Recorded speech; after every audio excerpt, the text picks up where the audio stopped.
श्री आदित्यहृदय स्तोत्र। ततो युद्ध परिश्रांतं समरे चिंतया स्थितं रावणं चाग्रतो दृष्ट्वा युद्धाय समुपस्थितं दैवतैश्च समागम्य द्रष्टुमभ्यागतो रणम् उपगम्याब्रवीद्राम मगस्तयो भगवास्तदा राम राम महाबाहो शृणु गुह्यं सनातनं येन सर्वान् नरीन् वत्स समरे विजयिष्यसे आदित्यहृदयं पुण्यं सर्वशत्रुविनाशनं जयावहं जपं नित्यमक्षयं परमं शिवं सर्वमङ्गलमाङ्गल्यं सर्वपापप्रणाशनं चिन्ताशोकप्रशमनं मायुवर्धनमुत्तमं रश्मिमन्तं समुद्यन्तं देवासुरनमस्कृतं पूजयस्व विवस्वन्तं भास्करं भुवनेश्वरं सर्वदेवात्मकोरोष तेजस्वी रश्मिभावनः एष देवासुरगणान् लोकान् पाति गभस्तिभिः एष ब्रह्मा च विष्णुश्च शिवः स्कन्दः प्रजापतिः महेन्द्रो धनदः कालो यमः सोमोऽहं पाम्पतिः पितरो वसवो साध्या अश्विनौ मरुतो मनुः वायुर्वहनी प्रजाः प्राण ऋतुकर्ता प्रभाकरः आदित्यः सविता सूर्यः खगः पूषा गभस्तिमान् सुवर्णसदृशो भानुर्हिरण्यरेता दिवाकरः हरिदस्वः सहस्रार्चिः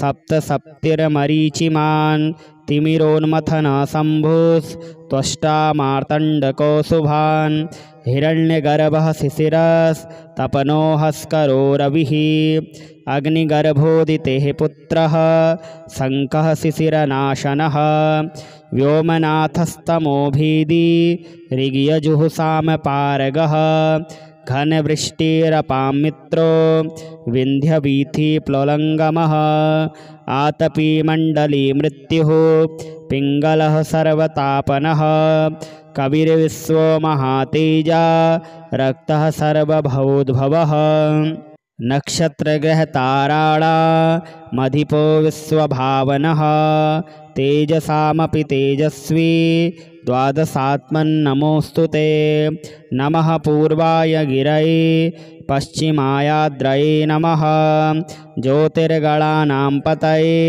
दीनाधिपतये नमः जयाय जयभद्राय हर्यस्वाय नमो नमः नमो नमः सहस्राक्षो आदित्याय नमो नमः नम उग्राय वीराय सारंगाय नमो नमः नमः पद्मप्रबोधाय प्रचण्डाय नमोऽस्तु ते ब्रह्मेशानाच्युतेशाय सूरायादित्यवर्चसे भास्वते सर्वभक्ष्याय रौद्राय वपुषे नमः तमोघ्नाय हिमग्नाय शत्रुघ्नायामितात्मने कृतघ्नघ्नाय देवाय ज्योतिषां नमः तप्तचामीकराभाय हरये विश्वकर्मणे नमस्तमोभिनिघ्नाय रुचये लोकसाक्षिणे नासत्ये सवेभूतं त्वमेव सृजति प्रभुः पायत्ते स तपत्ते स वर्षत्ते स गभस्तिभिः एष सुप्तेषु जागर्ति भूतेषु परिनिष्ठितः एष चैवाग्निहोत्रं च फलं चैवाग्निहोत्रिणां देवाश्च क्रतवश्चैव क्रतूनां फलमेव च यानि कृत्यानि लोकेषु सर्वेषु परमप्रभुः एनमापत्सु कृच्छेषु कान्तारेषु भयेषु च कीर्तयन् पुरुषः कश्चिन् नावसीदति राघव पूजयस्वेनमेकाग्रो देवदेवं जगत्पतिं एतत्त्रिगुणितं जपत्वा युद्धेषु विजयिष्यसि। अस्मिन् क्षणे महाबाहो रावणं त्वं जहिष्यसि। एवमुक्ता तदोऽगस्त्यो जगाम स यथागतम्। एतच्छ्रुत्वा महातेजा नष्टशोको भवत्तदा। धारयामास सुप्रीतो राघवः प्रयतात्मवान्। आदित्यं प्रेक्ष्य जपत्वेदं परं हर्षमवाप्तवान्। तिराचम्य शुचिर्भूत्वा धनुरादाय वीर्यवान्। रावणं प्रेक्ष्य हृष्टात्मा जयार्थं समुपागतं। सर्वयत्नेन महता व्रतस्तस्य वधेऽभवत्। अथ रविर्वदनिरीक्ष्य रामं मुदितमनाः परमं प्रहिष्यमाणः। निशिचरपतिसंशयं विदित्वा सुरगणमध्यगतो वचस्त्वरेति। ततो युद्धपरिश्रान्तं समरे चिन्तया स्थितं। रावणं चाग्रतो दृष्ट्वा युद्धाय समुपस्थितं। दैवतैश्च समागम्य द्रष्टुमभ्यागतो रणम्। उपगम्याब्रवीद्राम मगस्तयो भगवास्तदा। राम राम महाबाहो शृणु गुह्यं सनातनं। येन सर्वान्नरीन् वत्स समरे विजयिष्यसे। आदित्यहृदयं पुण्यं सर्वशत्रुविनाशनं। जयावहं जपं नित्यमक्षयं परमं शिवं। सर्वमङ्गलमाङ्गल्यं सर्वपापप्रणाशनं। चिन्ताशोकप्रशमनं मायुवर्धनमुत्तमं। रश्मिमन्तं समुद्यन्तं देवासुरनमस्कृतं।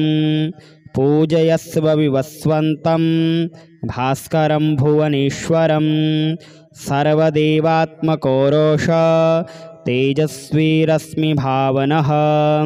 एष देवासुरगणान् लोकान् पाति गभस्तिभिः। एष ब्रह्मा च विष्णुश्च शिवः स्कन्दः प्रजापतिः। महेन्द्रो धनदः कालो यमः सोमोऽहां पाम्पतिः। पितरो वसवो साध्या अश्विनौ मरुतो मनुः। वायुर्वहनी प्रजाः प्राण ऋतुकर्ता प्रभाकरः। आदित्यः सविता सूर्यः खगः पूषा गभस्तिमान्। सुवर्णसदृशो भानुर्हिरण्यरेता दिवाकरः। हरिदस्वः सहस्रार्चिः सप्तसप्तिर्मरीचिमान्। तिमिरोन्मथनशम्भुस्त्वष्टा मार्तण्डको शुभान्। हिरण्यगर्भः शिशिरस्तपनो हस्करो रविः। अग्निगर्भोदितेः पुत्रः शङ्खः शिशिरनाशनः। व्योमनाथस्तमोभिदी ऋग्यजुःसामपारगः। घनवृष्टिरपां मित्रो विन्ध्यवीथिप्लवङ्गमः। आतपी मण्डली मृत्युः पिङ्गलः सर्वतापनः। कविर्विश्वो महातेजा रक्तः सर्वभवोद्भवः। नक्षत्रग्रहताराणामधिपो विश्वभावनः। तेजसामपि तेजस्वी द्वादशात्मन्नमोऽस्तु ते। नमः पूर्वाय गिरये पश्चिमायाद्रये नमः। ज्योतिर्गणानां पतये दिनाधिपतये नमः। जयाय जयभद्राय हर्यस्वाय नमो नमः। नमो नमः सहस्राक्षो आदित्याय नमो नमः। नम उग्राय वीराय सारंगाय नमो नमः। नमः पद्मप्रबोधाय प्रचण्डाय नमोऽस्तु ते। ब्रह्मेशानाच्युतेशाय सूरायादित्यवर्चसे। भास्वते सर्वभक्ष्याय रौद्राय वपुषे नमः। तमोघ्नाय हिमग्नाय शत्रुघ्नायामितात्मने। कृतघ्नघ्नाय देवाय ज्योतिषां नमः।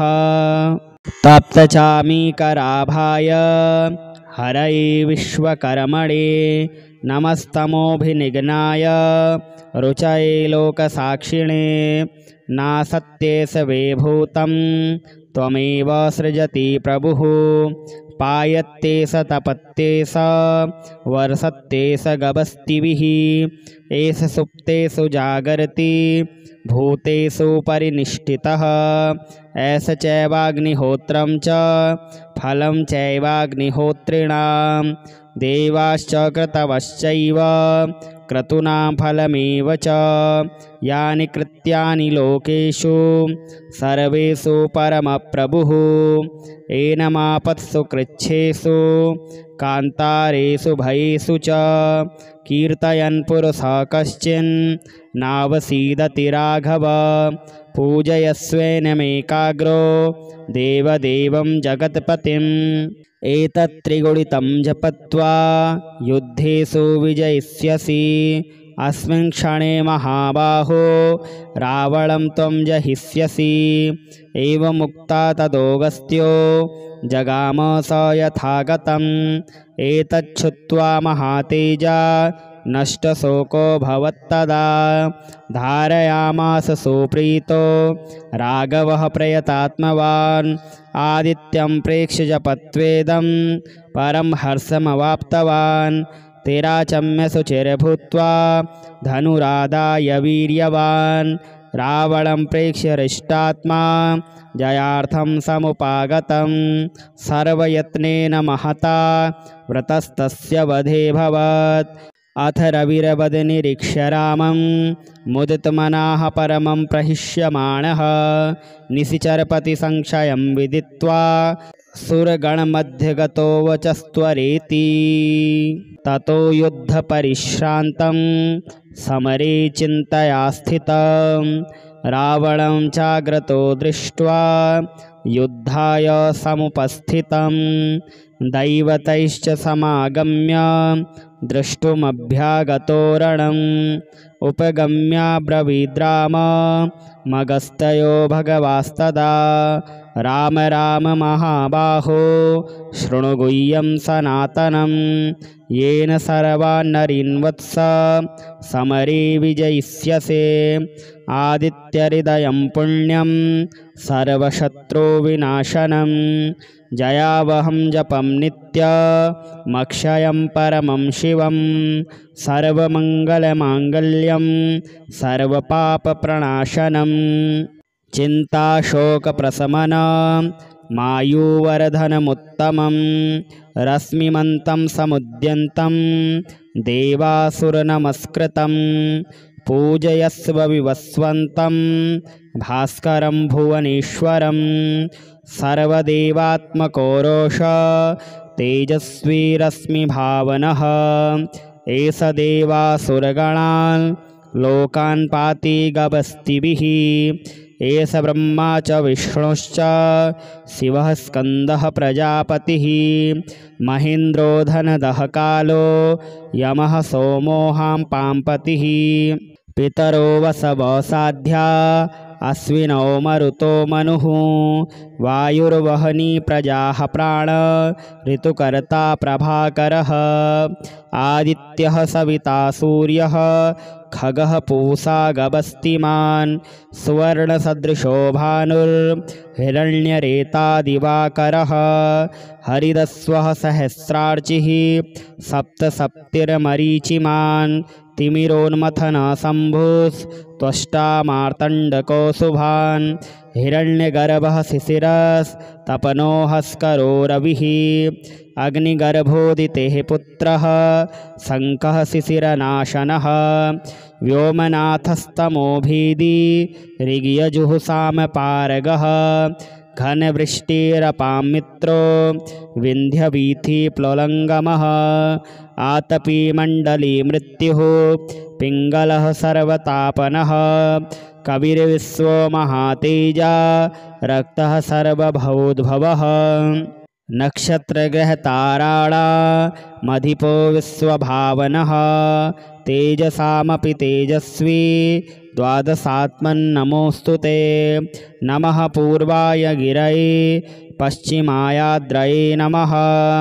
ज्योतिर्गणानां पतये दीनाधिपतये नमः। जयाय जयभद्राय हर्यस्वाय नमो नमः। नमो नमः सहस्राक्षो आदित्याय नमो नमः। नम उग्राय वीराय सारंगाय नमो नमः। नमः पद्मप्रबोधाय प्रचण्डाय नमोऽस्तु ते। ब्रह्मेशानाच्युतेशाय सूरायादित्यवर्चसे भास्वते सर्वभक्षाय रौद्राय वपुषे नमः। तमोघ्नाय हिमग्नाय शत्रुघ्नायामितात्मने कृतघ्नाय देवाय ज्योतिषां नमः। तप्तचामीकराभाय हरये विश्वकर्मणे नमस्तमोभिनिघ्नाय रुचये लोकसाक्षिणे। नासत्ये स वेभूतं त्वमेव सृजति प्रभुः। पायत्ते स तपत्ते स वर्षत्ते स गभस्तिभिः। एष सुप्तेषु जागर्ति भूतेषु परिनिष्ठितः। एष चैवाग्निहोत्रं च फलं चैवाग्निहोत्रिणां। देवाश्च क्रतवश्चैव क्रतूनां फलमेव च।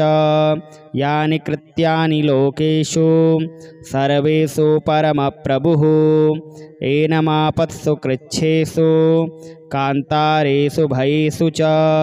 कीर्तयन् पुरुषः कश्चिन् नावसीदति राघव। पूजयस्वेनमेकाग्रो देवदेवं जगत्पतिम्।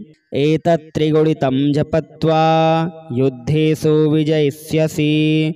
अस्मिन् क्षणे महाबाहो रावणं त्वं जहिष्यसि। एवमुक्ता तदोऽगस्त्यो जगाम स यथागतम्। एतच्छ्रुत्वा महातेजा नष्टशोको भवत्तदा। धारयामास सुप्रीतो राघवः प्रयतात्मवान्। आदित्यं प्रेक्ष्य जपत्वेदं परं हर्षमवाप्तवान्। तिराचम्य शुचिर्भूत्वा धनुरादाय वीर्यवान्। रावणं प्रेक्ष्य हृष्टात्मा जयार्थं समुपागतं। सर्वयत्नेन महता व्रतस्तस्य वधेऽभवत्। अथ रविर्वदनिरीक्ष्य रामं मुदितमनः परमं प्रहिष्यमाणः। निशिचरपतिसंशयं विदित्वा सुरगणमध्यगतो वचस्त्वरेति।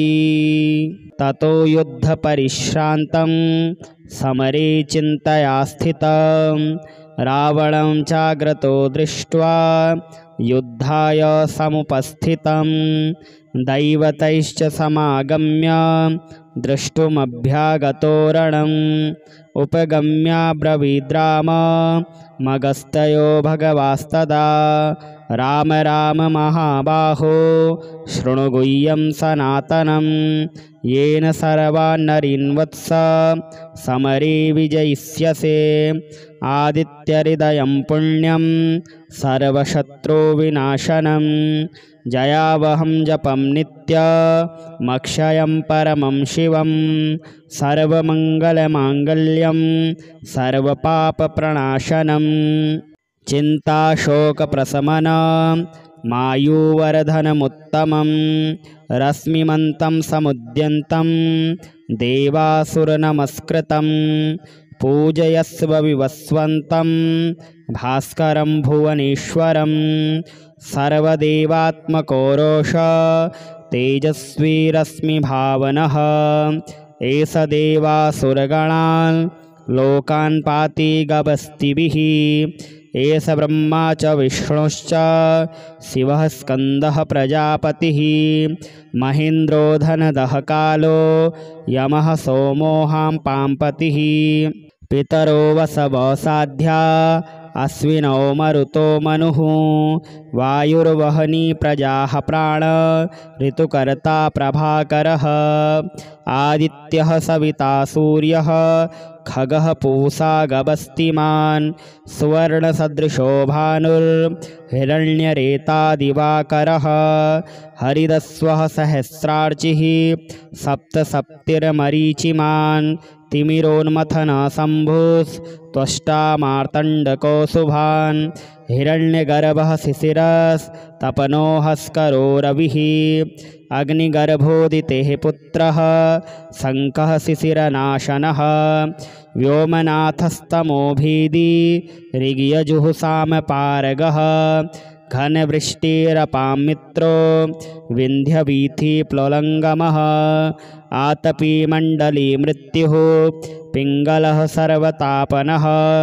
कविर्विश्वो महातेजा रक्तः सर्वभवोद्भवः नक्षत्रग्रहताराणामधिपो विश्वभावनः तेजसामपि तेजस्वी द्वादशात्मन्नमोऽस्तु ते नमः पूर्वाय गिरये पश्चिमायाद्रये नमः ज्योतिर्गणानां पतये दीनाधिपतये नमः जयाय जयभद्राय हर्यस्वाय नमो नमः नमो नमः सहस्राक्षो आदित्याय नमो नमः नम उग्राय वीराय सारंगाय नमो नमः नमः पद्मप्रबोधाय प्रचण्डाय नमोऽस्तु ते ब्रह्मेशानाच्युतेशाय सूरायादित्यवर्चसे भास्वते सर्वभक्षाय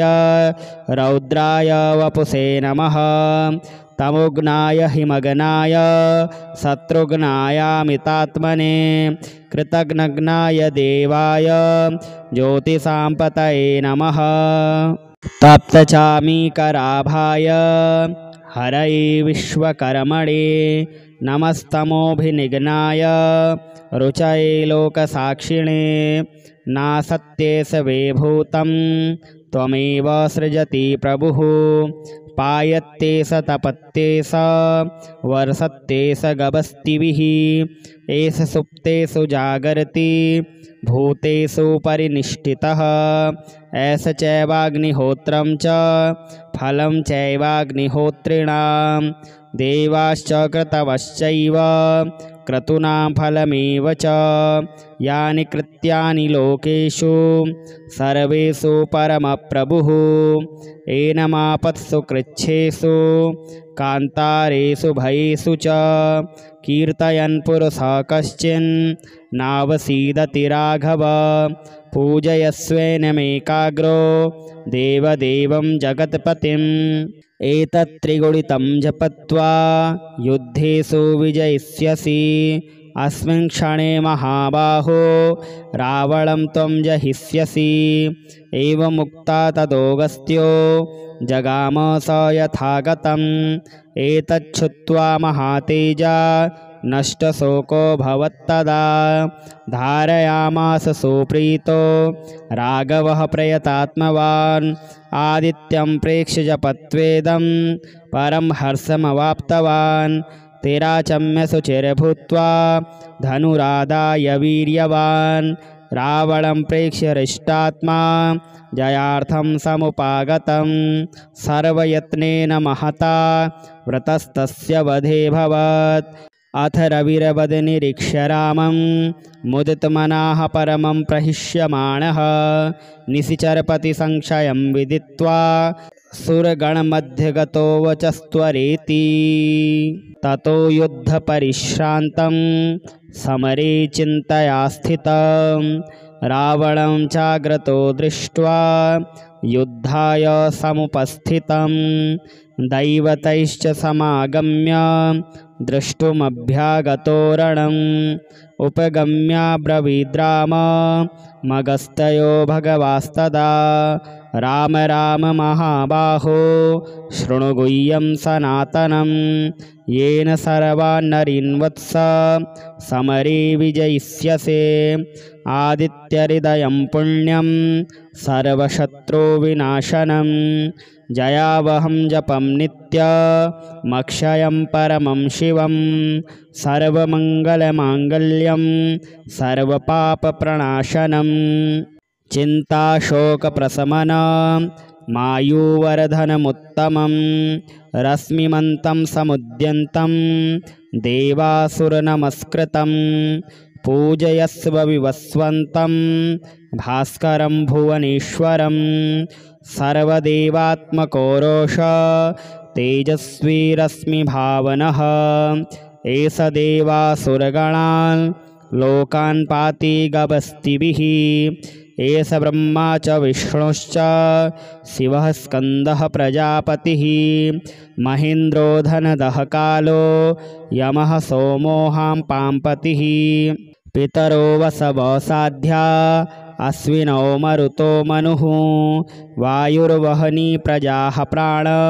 ऋतुकर्ता प्रभाकरः आदित्यः सविता सूर्यः खगः पूषा गभस्तिमान् सुवर्णसदृशो भानुर्हिरण्यरेता दिवाकरः हरिदस्वः सहस्रार्चिः सप्तसप्तिर्मरीचिमान् तिमिरोन्मथनशम्भुस्त्वष्टा मार्तण्डको शुभान् हिरण्यगर्भः शिशिरस्तपनो हस्करो रविः अग्निगर्भोदितेः पुत्रः शङ्खः शिशिरनाशनः व्योमनाथस्तमोभिदी ऋग्यजुःसामपारगः घनवृष्टिरपां मित्रो विन्ध्यवीथिप्लवङ्गमः आतपीमण्डली मृत्युः पिङ्गलः सर्वतापनः कविर्विश्वो महातेजा रक्तः सर्वभवोद्भवः नक्षत्रग्रहताराणामधिपो विश्वभावनः तेजसामपि तेजस्वी द्वादशात्मन्नमोऽस्तु ते नमः पूर्वाय गिरये पश्चिमायाद्रये नमः ज्योतिर्गणानां पतये दीनाधिपतये नमः जयाय जयभद्राय हर्यस्वाय नमो नमः नमो नमः सहस्राक्षो आदित्याय नमो नमः नम उग्राय वीराय सारंगाय नमो नमः नमः पद्मप्रबोधाय प्रचण्डाय नमोऽस्तु ते ब्रह्मेशानाच्युतेशाय सूरायादित्यवर्चसे भास्वते सर्वभक्षाय रौद्राय वपुषे नमः तमोघ्नाय हिमग्नाय शत्रुघ्नायामितात्मने कृतघ्नघ्नाय देवाय ज्योतिषां नमः तप्तचामीकराभाय हरये विश्वकर्मणे नमस्तमोभिनिघ्नाय रुचये लोकसाक्षिणे नासत्ये सवेभूतं त्वमेव सृजति प्रभुः पायत्ते स तपत्ते स वर्षत्ते स गभस्तिभिः एष सुप्तेषु जागर्ति भूतेषु परिनिष्ठितः एष चैवाग्निहोत्रं च फलं चैवाग्निहोत्रिणां देवाश्च क्रतवश्चैव क्रतूनां फलमेव च यानि कृत्यानि लोकेषु सर्वेषु परमप्रभुः एनमापत्सु कृच्छेषु कान्तारेषु भयेषु च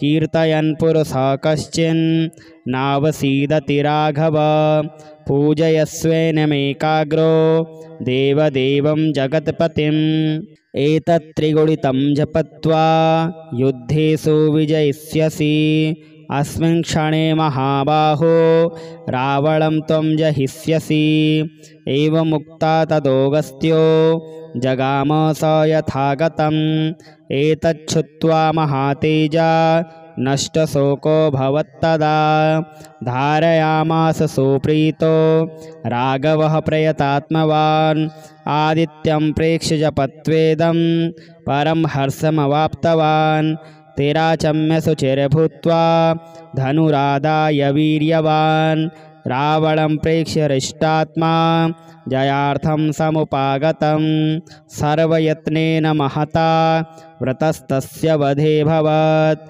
अथ रविरवदनिरीक्ष्य रामं मुदितमनाः परमं प्रहिष्यमाणः निशिचरपति संशयं विदित्वा सुरगणमध्यगतो वचस्त्वरेति।